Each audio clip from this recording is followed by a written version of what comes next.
Breaking now, motive for murder. Why did this Fort Bend County mother kill her two daughters? What her husband told investigators. He stated that he felt Christy wanted him to suffer.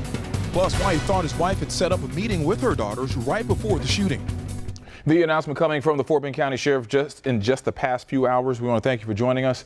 I'm Keith Garvin. And I'm Sarah Donchie. The murders made headlines across the country and the world even. Today, the sheriff offered more insight into what led Christy Sheets to shoot and kill her two daughters before police killed her. Channel 2's Phil Archer is live with what the sheriff said today. Phil.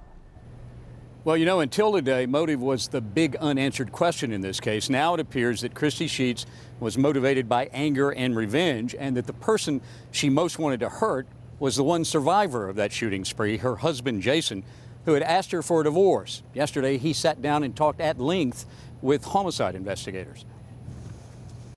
When Christy Sheets went on a rampage Friday, she first pointed her gun at her husband, but she didn't fire. Instead, she shot down both their daughters, Madison and Taylor. Their father told investigators she did that to punish him. He felt that she wanted him to suffer, at which time then she pointed the gun at the oldest daughter and shot her, and then shot the other daughter. Earlier that day, Jason Sheets says he made it clear to his wife he wanted a divorce.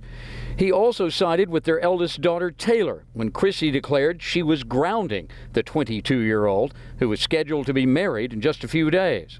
Mr. Sheets did not agree with Christy and told her that it was inappropriate to ground their 22-year-old daughter and prevent her from seeing her fiancé.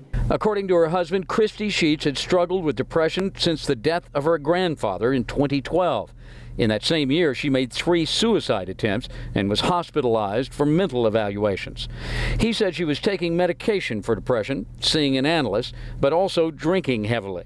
Earlier this year, she'd applied for a permit to carry a concealed handgun, but her application was denied. She had a .38 caliber pistol she inherited, though, and last Friday, depressed and enraged, she used it to end her children's lives and to forever alter their fathers. And he did state she accomplished what she set out to do, and that is to make him suffer. Jason Sheets told investigators he does not want to talk publicly about the killings. A closed funeral for his daughters is scheduled in Katy tomorrow. The 2 young women will be buried in Alabama. Reporting live in Richmond, I'm Phil Archer, KPRC Channel 2 News.